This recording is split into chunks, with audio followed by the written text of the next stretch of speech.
You're listening to an Anazao Ministries podcast. Have you guys wondered what it would be like to have a story that has Dark Knight meets Teenage Mutant Ninja Turtles? Have you guys wondered what it would be like to listen to a grown man absolutely nerd out on one of his favorite fandoms? Well, the day is finally here. What's up, everybody?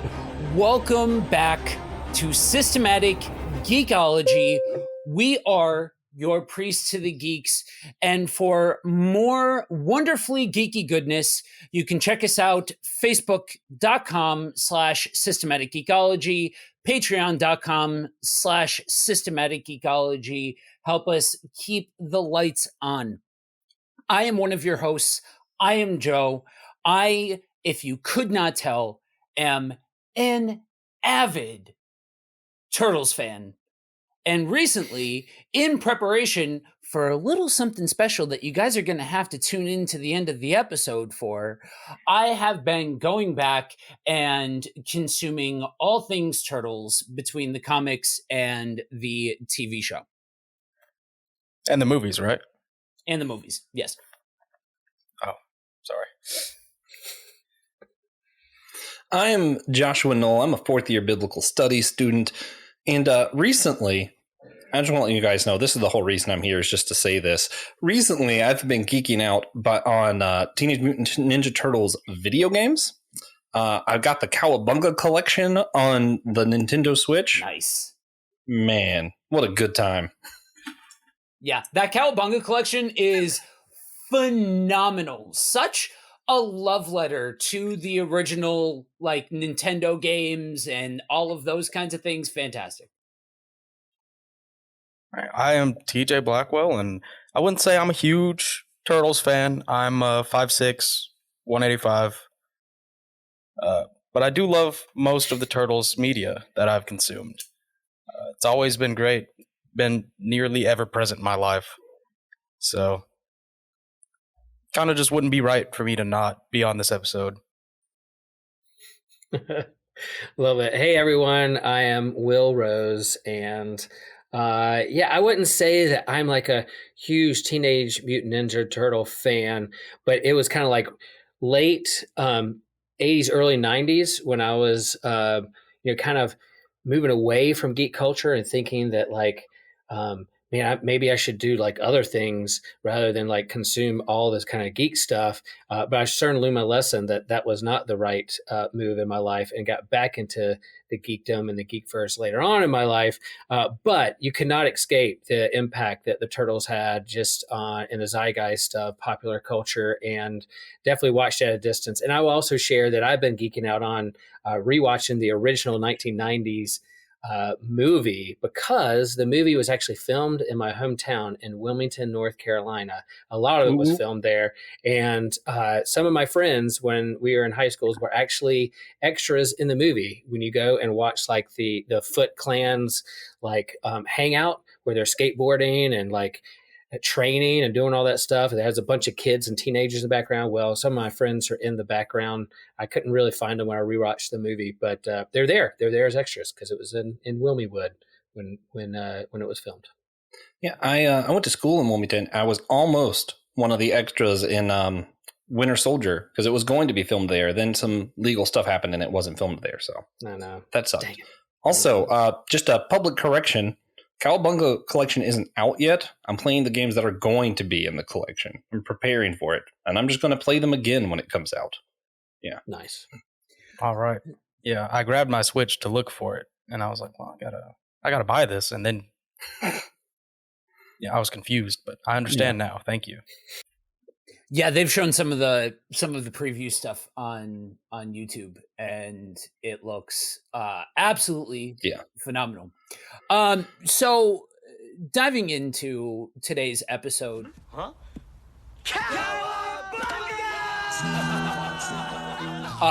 for those of you that have been listening to my little intros along the way for what seems like the past years at this point, I have been so loving The Last Ronin, and now it's time to talk about it. It just wrapped up. And so today we're going to kind of set the table. The idea here is that we give you guys the plot synopsis and you go out and read it in preparation for when we get into the spoilers and just to, read a killer story. And so today is kind of going to be a love letter to all things turtles. And like I said at the top, stay tuned for the end where we have a very, very special surprise for you guys. So, cracking into this, The Last Ronin. Who wants to dive into a Reader's Digest version of what this story is all about? Well, if I could just set up just a moment, like I love comics that have this kind of futuristic dystopia kind of feel to it. So like I grew up an X-Men fan. So Days of Future Past was one of my favorite stories by Chris Claremont and John Byrne. And then you have like the Hulk, what is it called? It's called Future Imperfect by Peter David. And then you got Frank Miller's, like you said, The Dark Knight, and these kind of future, what would our heroes look like in the future if they were kind of beat up or they were disillusioned or there was some kind of future or something happened that kind of derailed what their work were trying to do, make the world a better place, but the world isn't a better place, it's a worse place. What does that look like? And so, I've definitely have seen a lot of stuff with Teenage Mutant Ninja Turtles and read a few books here and there. But when I saw The Last Ronin was coming out and being put out by Kevin Eastman and his whole crew of creators, I was like, man, I got to check that out. The covers look really awesome. And when I flipped through the first book, the art looks really good, really crisp. And I was like, man, this looks like you said, a Dark Knight or Days of Future Past or Future Imperfect version of the Teenage Mutant Ninja Turtles and kind of 10 years down the road when things are older or perhaps even worse. So that's what you get with this story. And I agree, Joe, 100% that, man, is so good. And when every issue came out, I couldn't wait to read it to see what was going to happen next. Yeah, if your biggest problem with turtle stories has always been that they seem too happy, The Last Ronin is definitely the run you should check out. Yeah, right. Yeah. Well, that's the thing about the Turtles that seems to be the Turtles is a story of two different sides, right? On one side, you have more of the cartoony, lighter toned sort of presentation of the Turtles, but TMNT is one of those franchises that kind of has a way of flourishing in darker storytelling.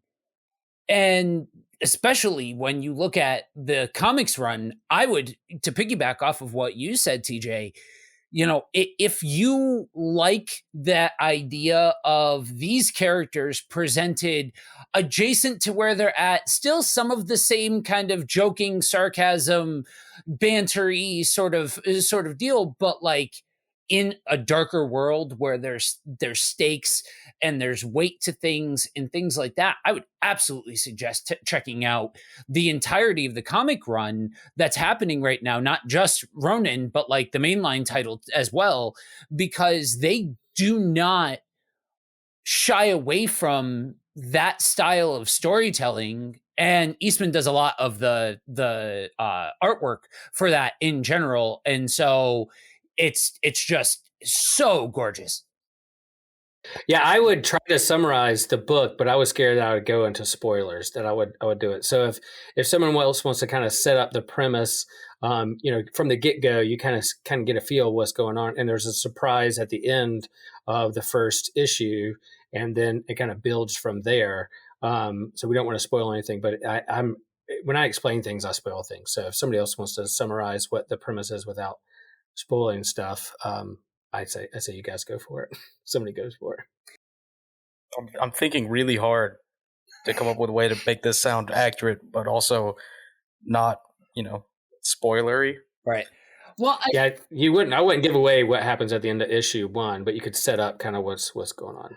I'm afraid that I would oversimplify it. Yeah. And honestly, I think to be able to say something along the lines of, Dark Knight meets TMNT kind of darkest timeline turtles sort of thing is pretty much the hook. It's pretty much what that pretty much sets the table, plus or minus some specific story beats that honestly I don't think we could geek explain well enough to do it the justice that it deserves. Like, this is, you're talking about a story that, which, cool little side note for those of you that didn't know, this is a story that's decades in the making. When they were first penning the initial comic run, they had thought up this story 25 years down the line and kind of put it on the shelf and dusted it off and turned it into a full-on miniseries and things like that. And so this has kind of been a brainchild that's been stewing for quite a long time. And so I really think, as far as that goes, you have all of the hook that you could need. I think you can probably say, though, like, there's one turtle that's focused on in the first issue, and you don't really know which turtle it is out of the four. And by the end of the first issue, you do know. So there's that teaser to read. It focuses on one. You're like, oh, I think everybody's gone. I think there's only one left. What's going on here? And then you find out a little bit more what that looks like and which turtle it is that's still alive and still roaming around, and who is the Ronin. It's in the title, The Last Ronin, which means they're a masterless samurai, right? Is that what a Ronin means? Yes. Their master is gone, so they are alone, and so you figured out there by the end of issue one who that is. Joshua. Yeah. So Joe, your little nugget that this has been set up for a long time. That's one of those information nuggets that really brings me to the show. I mean, I'm in it and I'm editor, so that's also part of what brings me to the show. But that's the kind of thing that I'm like, man, I just love learning these kind of things about these comics.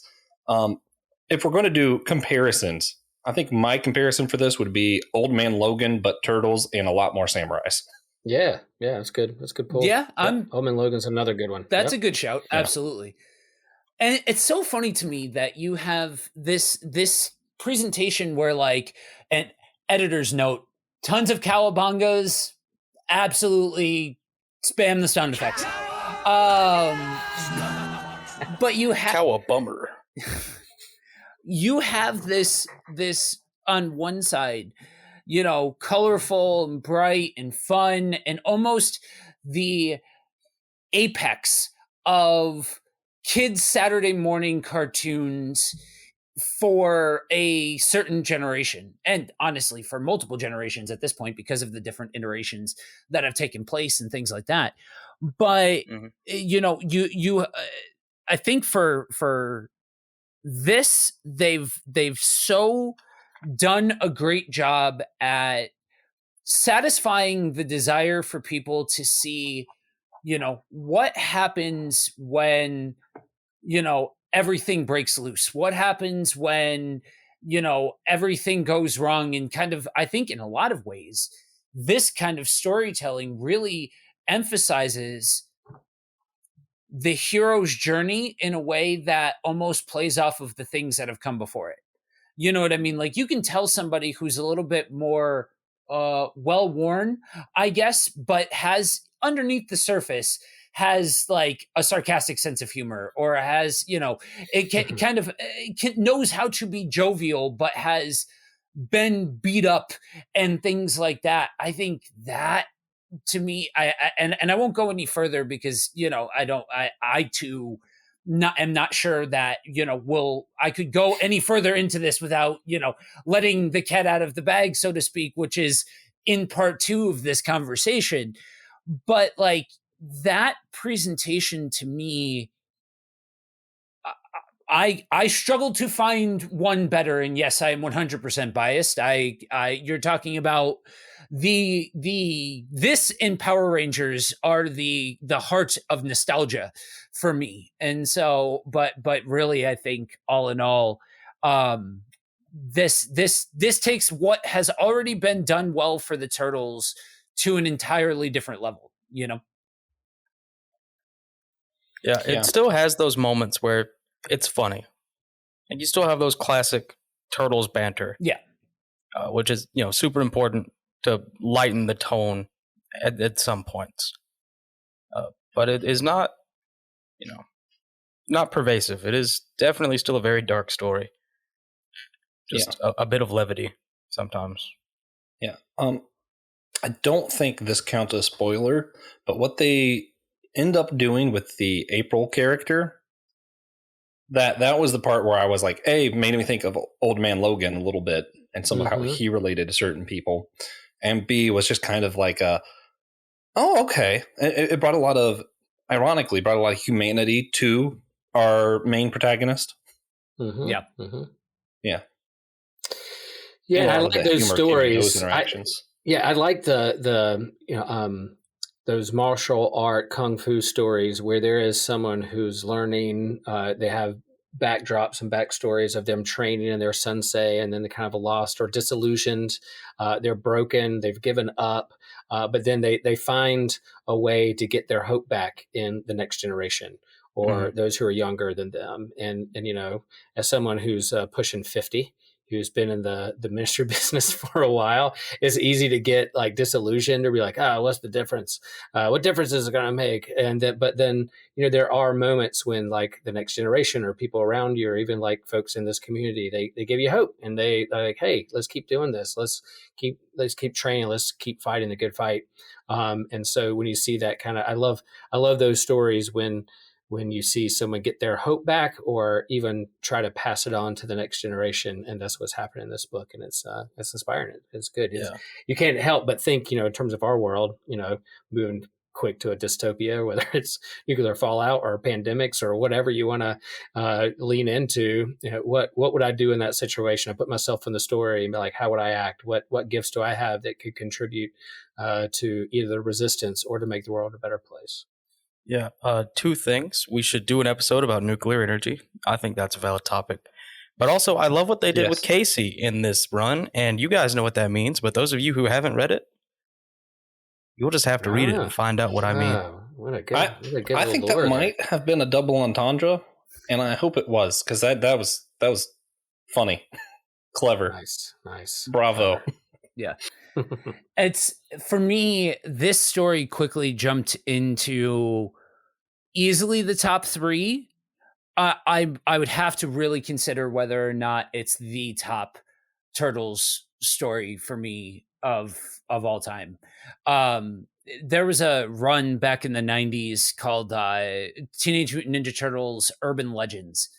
And for those of for you shellheads out there, that's a very, very divisive run of the Turtles, because it gets very violent, it's very fast paced, it's very 90s in everything. And so for me, this almost felt like a continuation of Urban Legends, which for those of you that grew up with action figures, if you ever saw the Donatello as a cyborg action figure that has made the rounds, it's actually from this run. Because it turns out that most people that you ask, when you ask what is your favorite, what is the seminal Turtles run for you, for most people, regardless of which one it is, generally it involves a turtle dying. You know what I mean? There has been no shortage of stories that have centered around the death of turtles. Yeah, for me, I very seldomly made it through the movies or any of the cartoon shows, not because I didn't like them, but because I like the video games so much. I'm talking like the old arcade ones. Yeah. That anytime I started any turtle property, it just immediately made me say, wait a minute, I could just be playing a Ninja Turtle game. And then I would proceed to do that. So, yeah. Comparing this storyline to the video game storylines, which were you beat up bad guy, you win. Yeah, I'm a fan of the storyline. Yeah, this is definitely better. If I had to choose how to spend my time, it might depend on how many people I have to play that game with me or not. What was the first video arcade game? Was that the one where they have all four of them, and it's kind of it's like the old X-Men video game where it's kind of scrolling like right to left? I don't know if that was the first, through. but man, that was good. Yeah, down the road we have a barcade down with retro video games and pinball machines, and that's in there. And that one's good. Turtles in Time, obviously great. And then the GameCube one, the original GameCube Teenage Mutant Ninja Turtle game, that was gold. Just plain gold. Yeah, that's probably why it was so expensive. You know how hard it is to write a gold disc? Touche. Yeah, we're, like I said, we're talking the epicenter of me as a kid, Saturday morning cartoons and playing on Nintendo and Super Nintendo and playing games like that side scrolling. I don't know if that side scrolling Turtles game is the first one, but it's certainly the first notable one that I can think of for the Turtles. And then of course Turtles in Time is awesome, which fun facts, there was actually 2 different endings to Turtles in Time depending on which platform you bought it on. There's little proceed to explain. There's little what other platform do I need to play? So because of it's on Sega and it's on the Nintendo. And so depending on which version you play, depends on which, there was like production issues and licensing issues and such and things. And so there's like there are some levels that are just in different spots. There are different, character sprites and things like that are in one that aren't in the other, and so on and so forth. Yeah. I know we want to get back to talking about the comic, but I just have to say some of my favorite memories growing up, even though Ninja Turtles were never like one of my main IPs, main things I geeked out on, some of my favorite memories were trying to sneak out my gaming console because I wasn't allowed to have it leave the house. So trying to sneak it out of my book bag, like I'm going to go study at the neighbor's house because the neighbor had a pool. So we'd play Ninja Turtle games, jump in the pool, order pizza, and it was just a whole thing that it was like we just made our own parties occasionally. Ordered pizza because, that's important. Yeah, and that's important. Yeah. Stay on topic. Yo cowabunga as you do a cannonball into the pool. It's just that was the life, man. Nice. Yeah, that's like some of my first memories that I have with my cousins are watching the first Turtles movie. Like that is very much a part of my memory, and just kind of instilled, because you're talking about some of the most beautiful puppet work that has ever hit the big screen, and all of that being practical and all of that, like that. Phenomenal. I could not go back and listen to the episode that we did, that Brandon and I did on the movie, for my love letter to that, once you're done, of course, with this love letter to the Turtles. Yeah. And the pantheon of, Hollywood puppeteering, I would go Muppets in Space, and then, that first Teenage Mutant Ninja Turtles movie. Oh, where does Labyrinth fall in all this? Labyrinth's at the top. Yeah. I don't know if I've ever seen these movies all the way through just sitting down all at once, but I've certainly seen all of the pieces a lot. Like it seemed to be one of those things where when it was on TV, I never owned it, but it was like, I'm going to watch this. And I would get through like 30 minutes and then play the game. So I know what happened in each part, but I don't think I ever saw it all the way through at once. Just never seemed to work out that way. Yeah, you need to change that. That is a thing that needs to be remedied. Yeah. Or I could just keep playing. That's your recommendation this week. That's your recommendation this week. You sit down, watch it, start to end. Yep. Only if I can find a way to play the game while I'm watching it. Oh my goodness. You have ADHD. Just do both. That's what I'm saying. I love doing both. I used to watch Star Wars while playing Dead Space, and that was just one of my favorite experiences in college. Wow. It's a good time. There you go.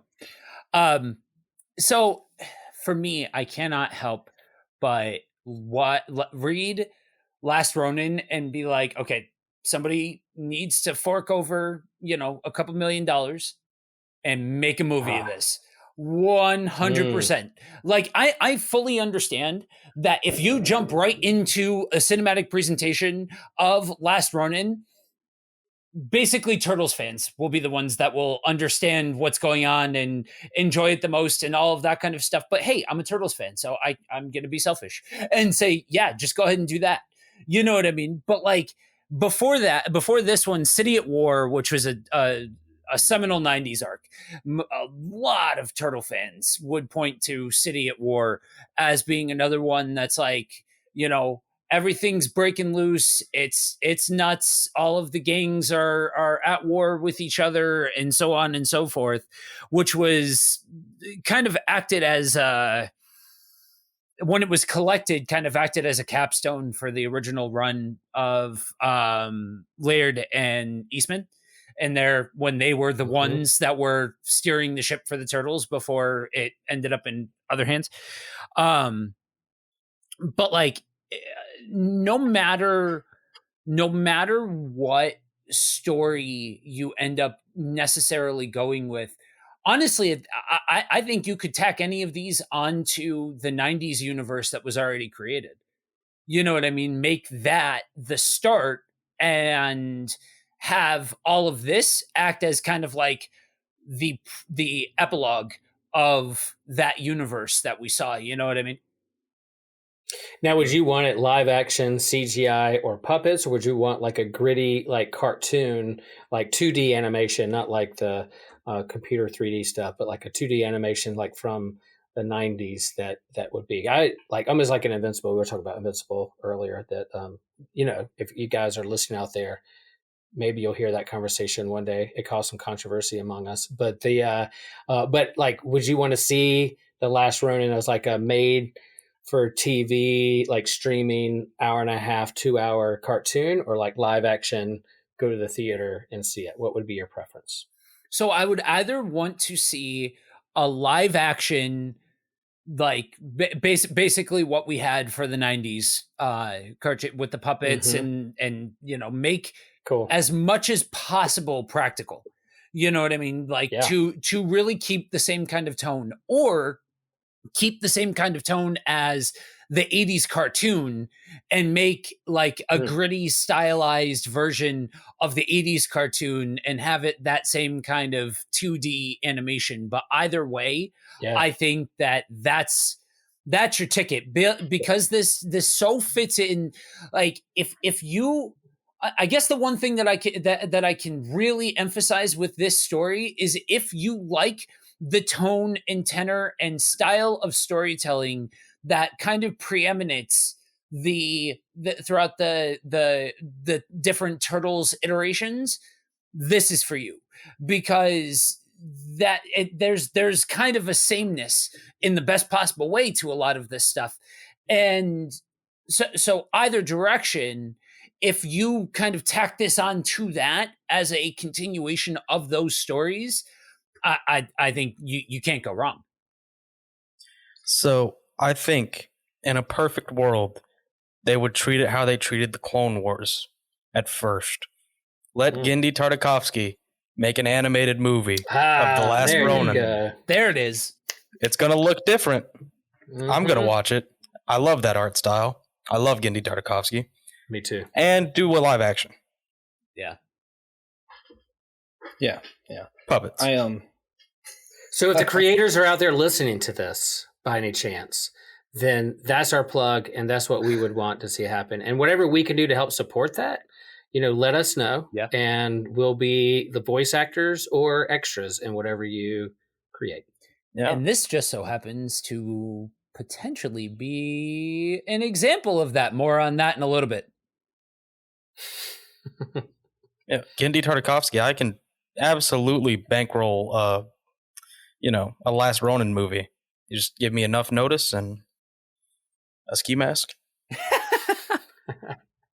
We'll make it happen. I'm down. Systematic Ecology presents. There we go. A systematic ecology production. Yeah. Well, I think, you know, in terms of like J.J. Abrams and the Star Wars, you know, when they rebooted Star Wars and they had the sequel trilogy, like they went back to the practical effects. Yeah, we have the gifts and the technology to make, you know, CGI look really, really good. But there is something to be said about practical effects and building up your certain aliens or puppets or whatever to make it look real. And so, yeah, I'm glad that it's a turn that movies and IPs are leaning into, and Turtles could do the same. That is absolutely one of the only things that I like more about the sequel trilogy than I did the prequel trilogy. Was just, I like Return to the Practical Effects. The newer Star Wars Battlefront game was the first game that they did on-site filming for video game locations. So that was super cool too.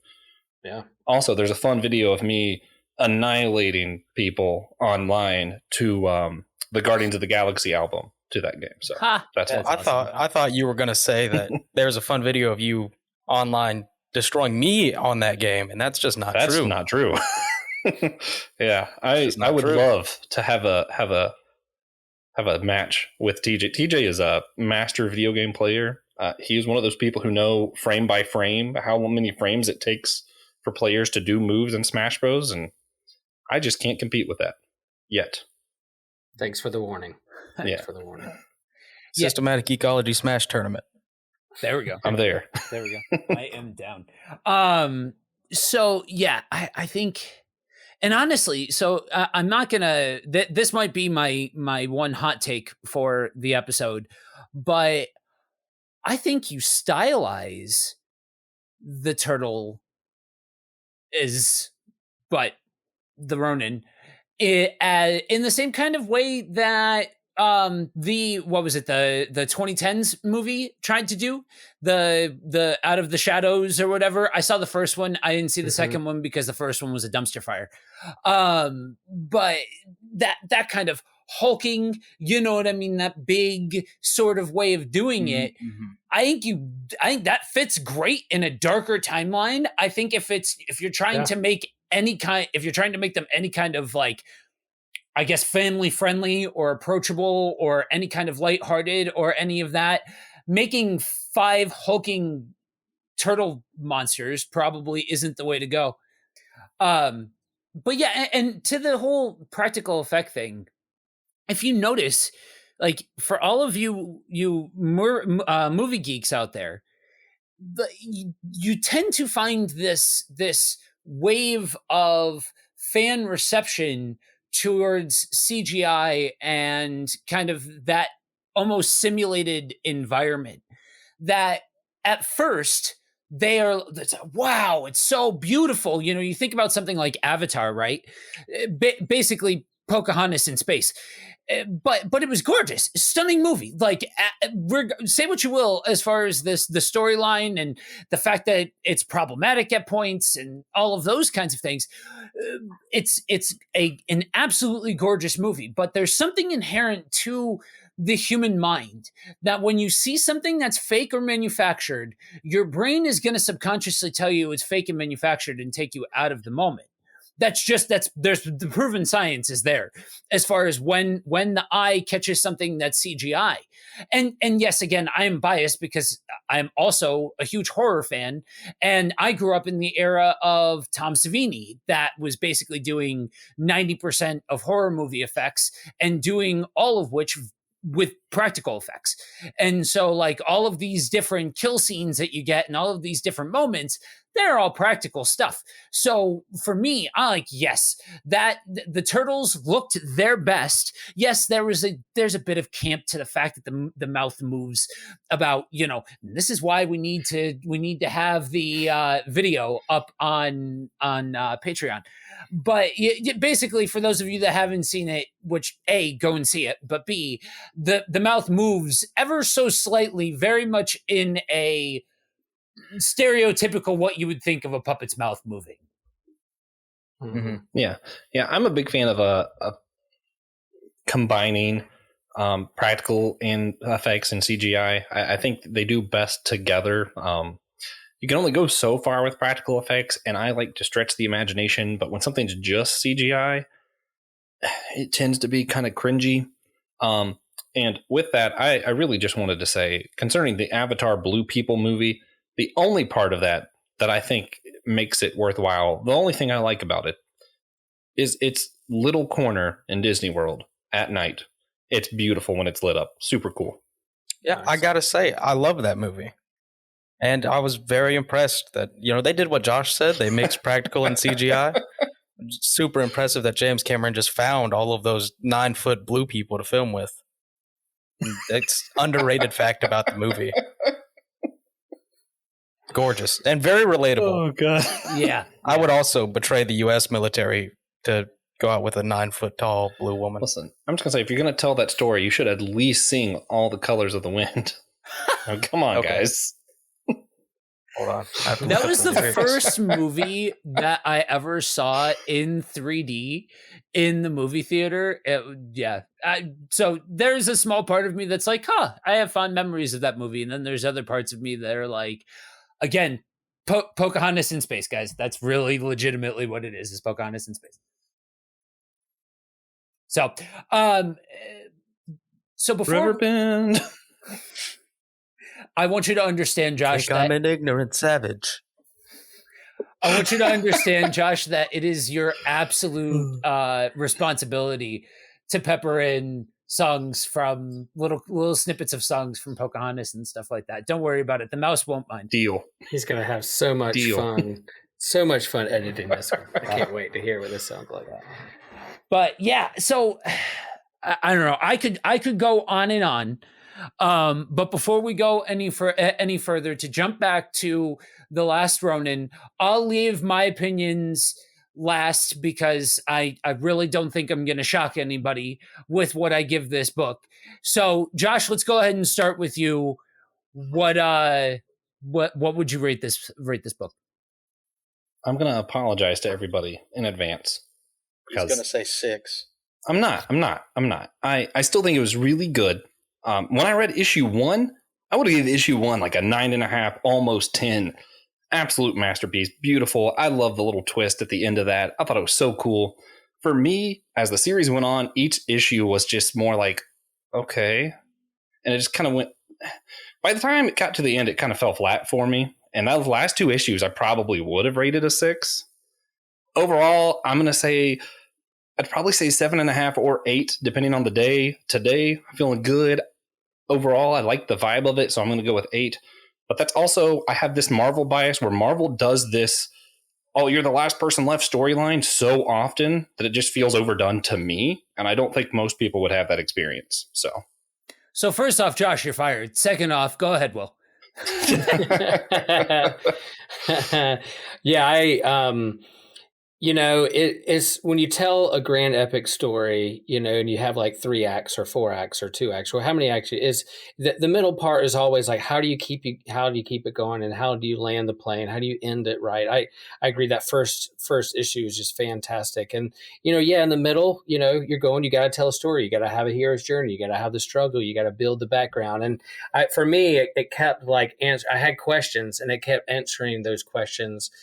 If this was a 12-issue miniseries, it could have gotten really long there in the middle, but it's 5 issues, and I think the middle kind of kept my attention. And then, you could a little predictable at the end, but I don't think you could have ended it any other way. And even in the final issue, there's an epilogue that you're like, oh, we could do more. There could be the Last Ronin Part 2. The Last Ronin Strikes Back. I don't know. The Last Ronin Strikes Back. So I give it a solid 8.5. And I love the art too. The art was really crisp and inked and colored really well. Yeah. You can go ahead. Yeah, that art was fantastic. I love that. Oh, well, also, I want to say about my rating, there are some things, and I've shared this before, there are some things that are automatic wins. You have your biases towards story types. For me, if it's a time loop, if it's shapeshifters, if it's pirates, I'm automatically going to rate it higher. And I have to say this about my rating. Anytime there's just flashbacks at all, I just can't stand flashbacks.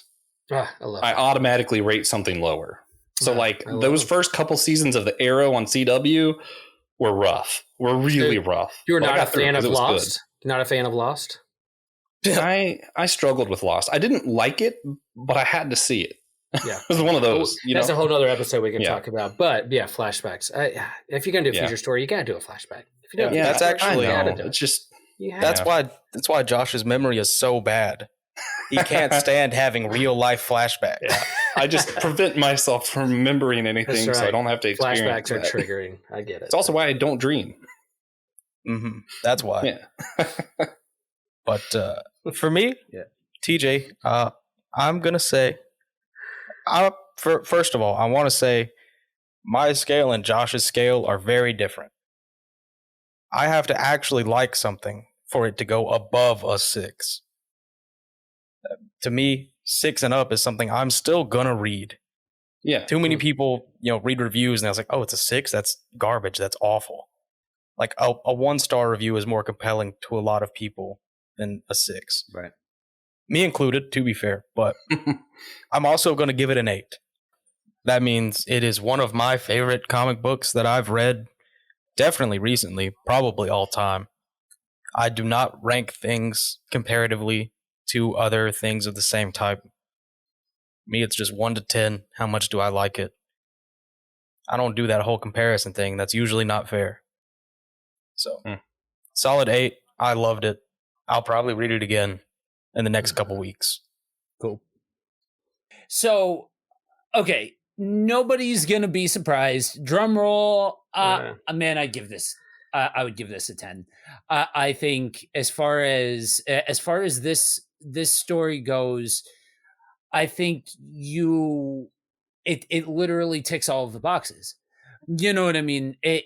For me, having grown up with the 80s cartoon that they did not, some of their best stories did not hold back when it came to there being stakes and weightiness and all of those kinds of things. And then you have the comic run, which literally, so for those of you that don't know, the very first issue of TMNT has the death of Shredder.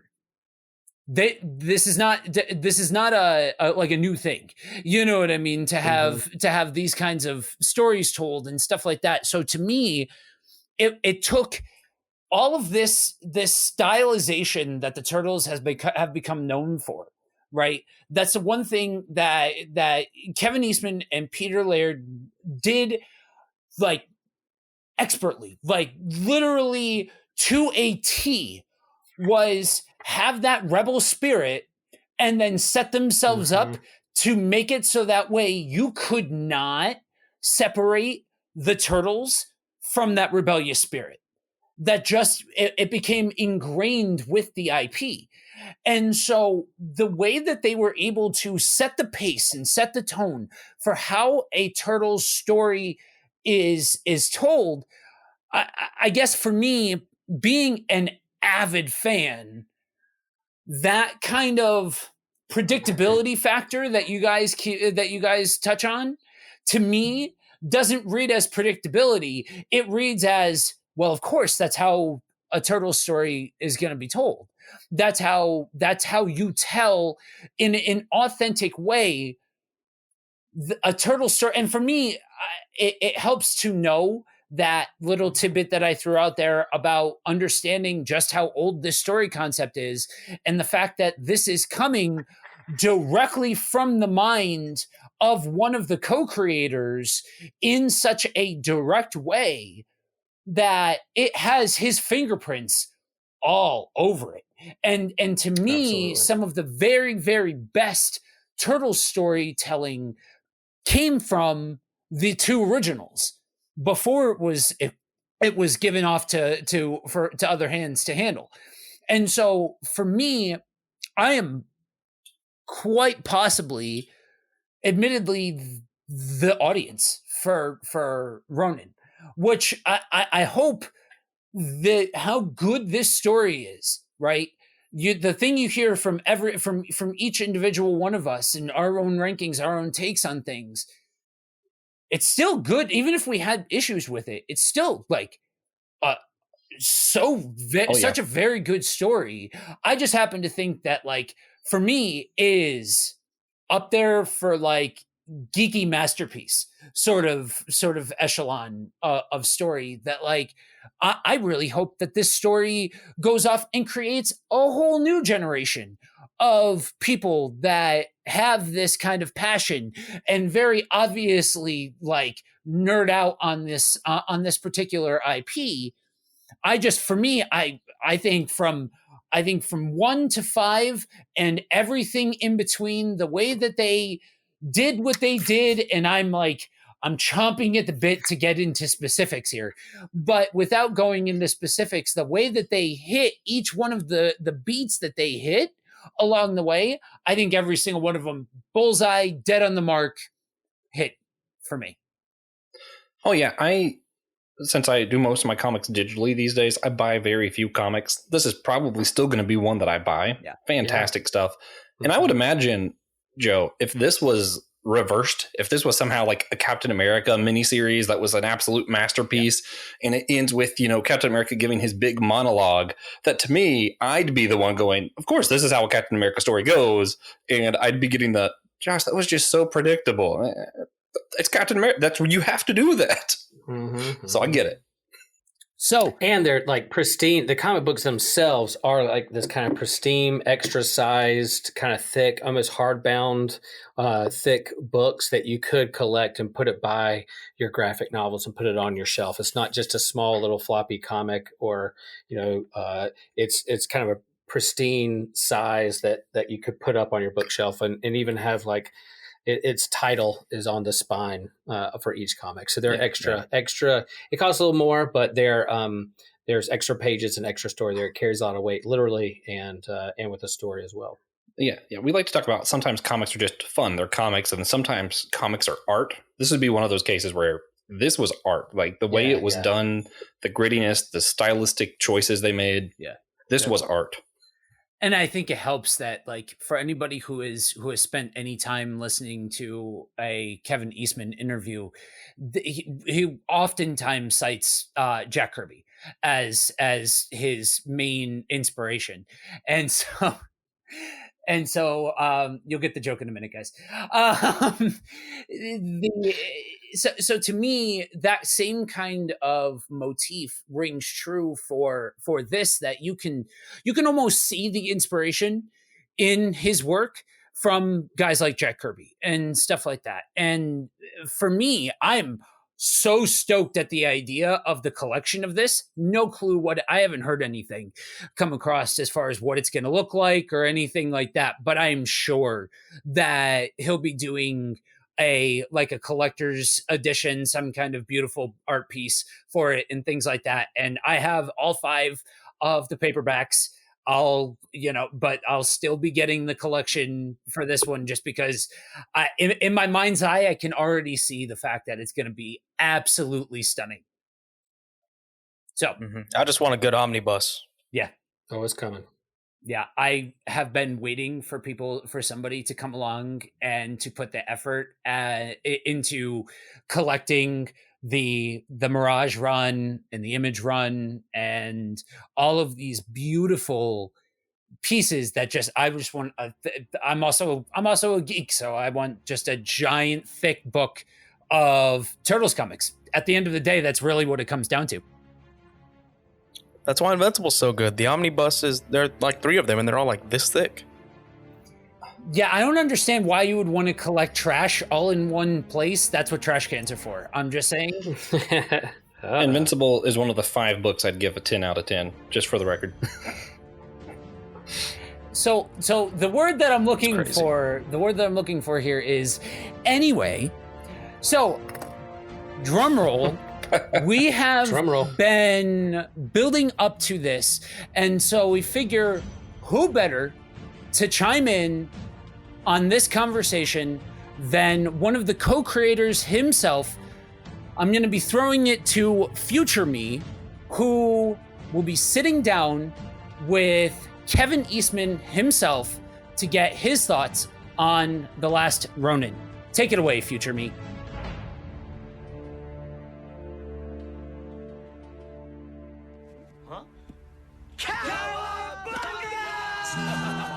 How's your day going?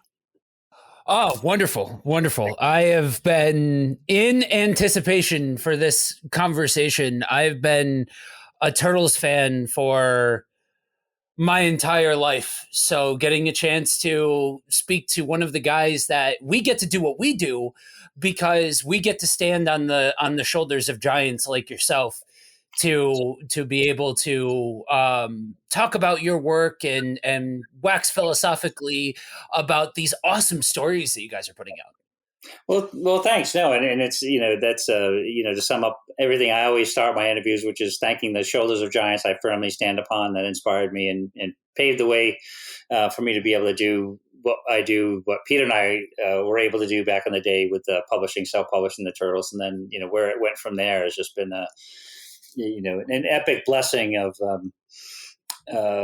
just one of those things that you thank your lucky stars every day for all the fans that made it possible and all the original fans' parents who bought all those original toys and comics. Right. But, given me such a wonderful life and a fulfillment of a childhood dream of drawing comics every day. So it's a real pleasure to be here and chatting with you. So how does it feel to know that on that point, like you've created this thing that spans generations, right? I remember having conversations with some of my uncles and people who came before me that were super into the Turtles when they first came out. And then as I'm a kid, I'm into it and showing it to my nephew who's now 16. And it's this legacy that spans generations, all stemming from this same concept. It's humbling. It comes to mind immediately, always mind blowing, of course, times infinity. But I think it's just because you have to go back to the very very first thought, which is Peter and I just wanted to be like our hero Jack Kirby and tell comic stories and produce our own comics. So we wrote and drew the first issue as a complete story because we never imagined there would be a second issue or a third issue or anything else. It was just, here's our one shot, here's our characters, and we just couldn't have been more thrilled to have sold and worked in the first place as a comic series, and then go beyond those boundaries and be embraced by that original audience base, which is at the height of the comics, I think we probably had 100,000 fans, which is was epic. In its day, when it went to be a cartoon show, it was many millions more, and that was great. And we said, well, this is going to be a something that's going to be a pop culture event. In 2 years, people it's going to find us in the discount bins, and we're never that's going to be it. But what a great ride and what a great time, and we'll sort of move on to the next thing. And to be here almost 40 years later, I was drawing turtle covers this morning before we get on to chat. I'm still working on it, still having the time of my life. I don't own the Turtles anymore, but I still get to work on them. And it's just one of those things that just is just fantastic. And the generational aspect that you mentioned is even more mind blowing because one, it worked with you, with say, like you said, your folks, then to you, then to here we are in 2022, and we're still finding new turtle fans, or new fans are finding the Turtles, I guess, and that's crazy. Jumping into the Last Ronin, this story is such an awesome thing because you can look at this as a jumping on point, an opportunity to show new people the Turtles in this gritty, stylized world.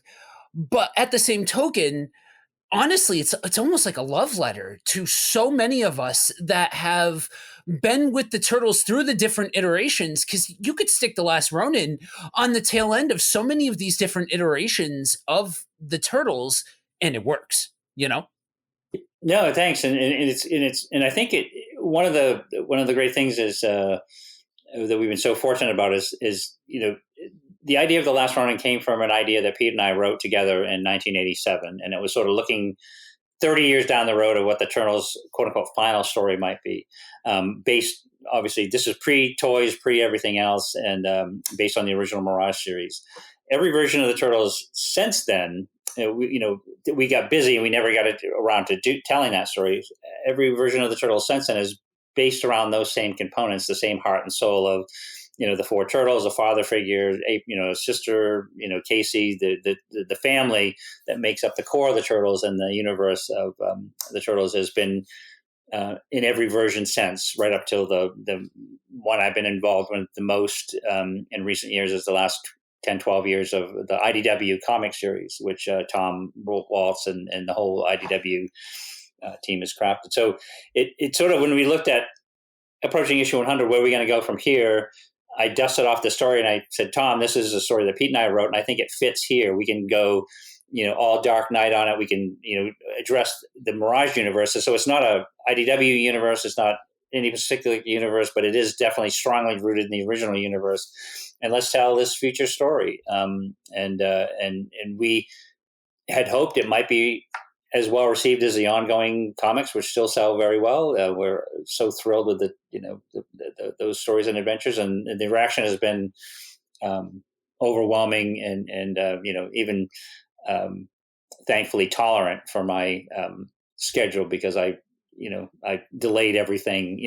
It took so much work to do it, but I wanted it perfect, and so there were epic delays in doing it. But I appreciate everybody sort of hanging with us and sticking with it and enjoying the story, because it is exactly what I wanted it to be and say and do and accomplish. And I'm glad everybody liked it as well. So I have to ask, was the idea always that it was going to be Mikey as the Last Ronin? Yes. Yeah. No, it was, for me, it was, because even like, my hat here has the first turtle drawing. So even before Michelangelo was Michelangelo, it was a turtle with a mask on with nunchucks, and that was sort of firstborn. So it was always, to me, there was no other choice. But also, as the character of Mikey, that we've gotten to know Mikey as a character, he's the one least likely to have to fulfill this role. So he sort of had the furthest journey, the furthest lengths of change and to become what he needed to become to finally end this issue of this act of revenge and redemption and things for his family, this act of vengeance. And so it was a great character to explore, character trait to explore, to really put someone like that through the paces of what he needed to become to do this. And so it worked out great. But to me, it was Mikey there was never a second choice. So at Systematic Ecology, we intersect the Christian and the nerd, right? We explore things from a deeper layer and different things like that. And so with The Last Ronin, this has been such a ride to really dive into a story beat that has familiar faces, but maybe tells a story from a different angle that is so rich in nuance and meat and implication that the ride has just been out of bounds.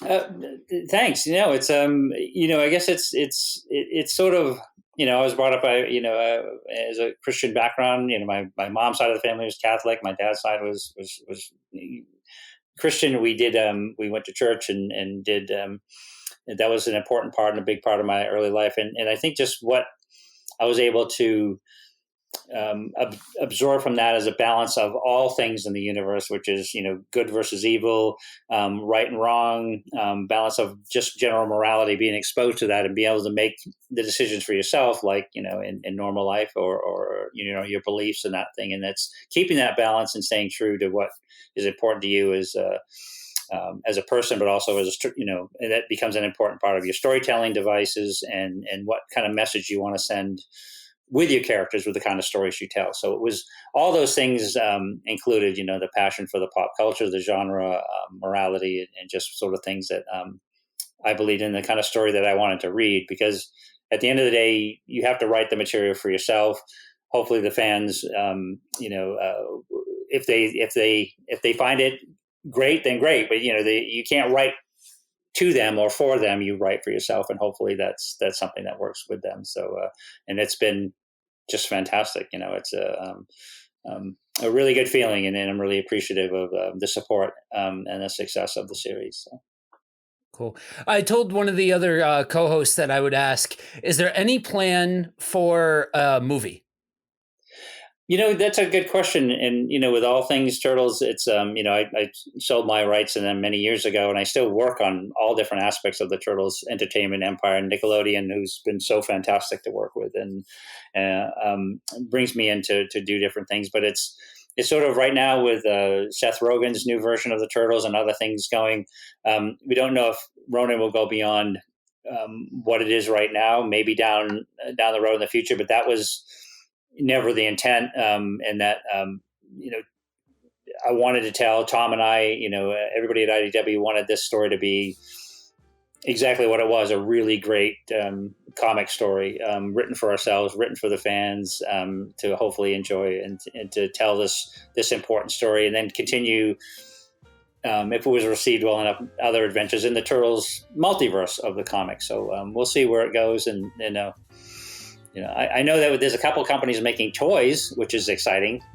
Playmates is doing a great Last Ronin toy. NECA is doing some wonderful versions. So that's a huge thing to me, because I've got lots of them. We have our whole house is full of toys, and like you have in like your collection behind you. It's like we love our little inspirations, our little collections. Yeah. So as we wrap it up here, we always like to ask, what are you geeking out on right now, and do you have any geeky recommendations for the listeners? Oh goodness, what am I geeking out on right now? It's all things. I guess it's hard to pin it down to one particular thing. I still love comics. I still get to the comic store as often as I can. I was lucky enough to go see, we went and saw the Doctor Strange movie over the weekend, which was just, it was great to see through the eyes of our son. Courtney and I have a son that's going to be 16 this summer, and sort of what he sees in a character like Doctor Strange, which was one of my favorite characters when I was younger. And it's sort of, he's like, wow, that was fantastic. And I said, yeah, a lot of that's in the comic, a lot of it's based in this universe. So, but they do such a great job with those things. So I guess it's still a full-on enjoyment of all things pop culture, and, Star Wars or Star Trek. The new Star Trek Discovery is awesome. And it's just, I just roll with it, enjoy it, and just be a big geek, because I love it. I'm going to go to the comic store today, I think. Fantastic. Well, I appreciate your time today, and I'd love to do this again sometime.